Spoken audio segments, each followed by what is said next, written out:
Aboriginal corporation, and our land runs from north of Gawler up to Yunta, west Tyararoo, and back down through Allett, Jamestown, on the side of Clare area, back down to Gawler. I'll just, thanks for them. But Judlu, Nudju, Yura, Wanjua, Dara, Garana, Nara, Nallu, Bangara, Yadari. I'll hand over to Peter.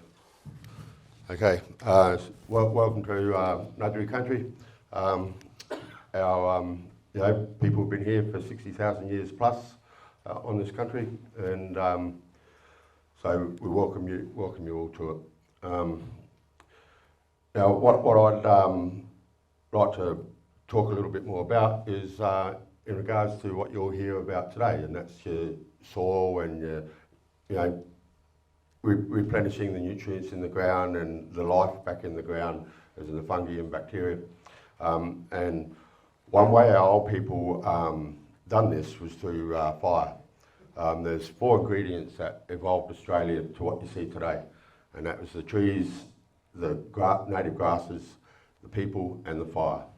And without them 4 ingredients, you wouldn't have Australia, what we see today, besides all the mess that's out there now. But yeah, and because of these practices have stopped, it's the bushfires now, and because you've got so much fuel out there, the bushfires now are so horrific, and as you've seen over in New South and Victoria, there's very, very bad when you've got a lot of fuel on the ground, and we've got decade after decade since this practice has been stopped. What that does is change the soil structure, and over so many 100+ years, that all that mess, besides the annual normal annual fall of bark and leaves and stuff, which our old people cleaned up.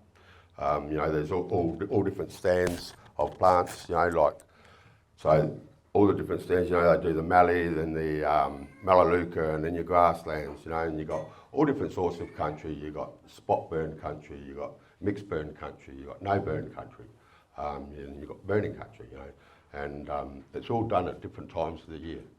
So, and it's not us telling the plants what to do or the country what to do, it's the country telling us when this practice is ready to happen. And the CFS, we've been doing cultural burning now for a couple of years on York Peninsula and right up here, Nukunoo and Nudju. And what the CFS has come along with us, so the first year, a couple of years ago, they actually come along with us.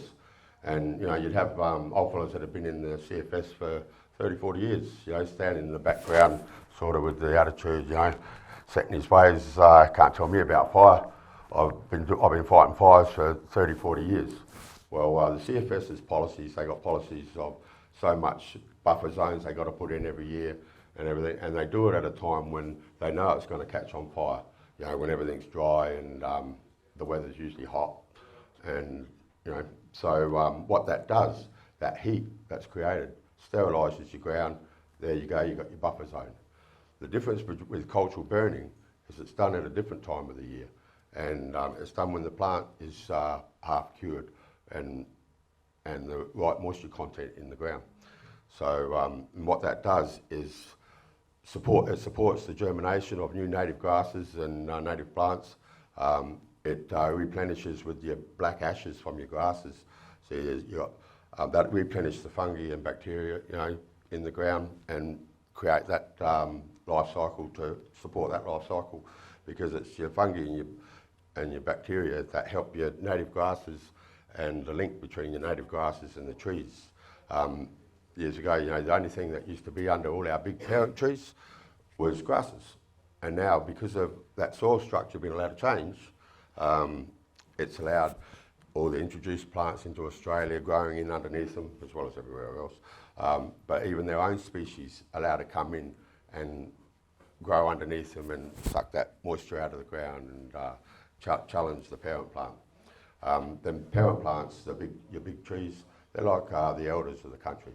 They got to be able to spread their arms, and now you look at re-veg jobs, and sometimes you can't even put a foot between them. The direct sowing plantations, and even tree guards. You know, there's one there, one there, one there, one there.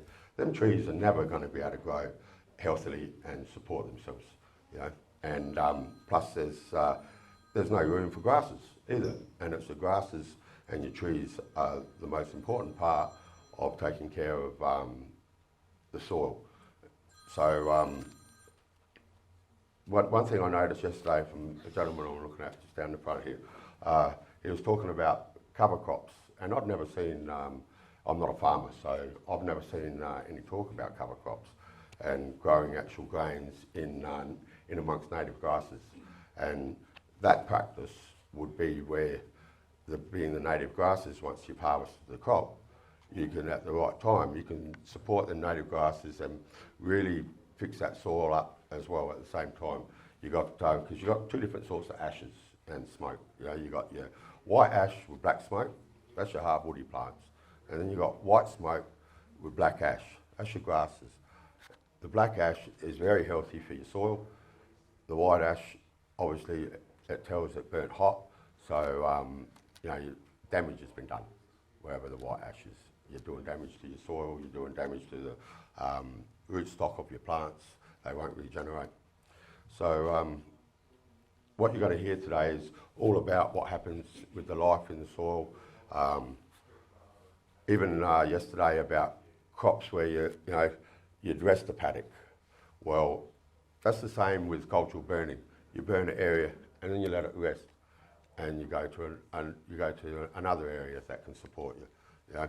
So and then of course that gets utilised, the food source in that area, and so that needs regenerating and brought back to for the rest of the animals, the insects and the birds. You know, like healthy plants, healthy fauna.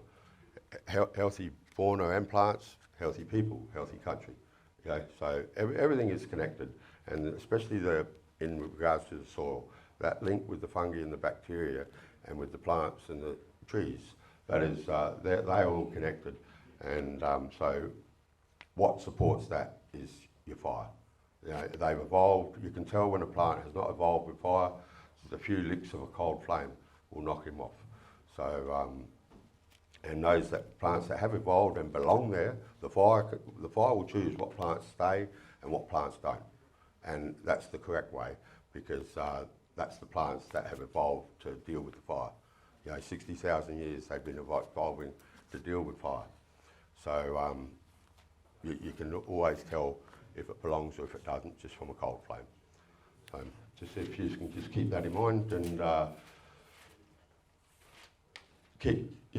bring that on board with how you're thinking about managing your land and your pasture crops. For those that are doing cover cropping, you know, that this is where there'd be a great benefit in this. And you know, you save on pesticides, you save on herbicides, and you're also promoting the health of the country. So thank you.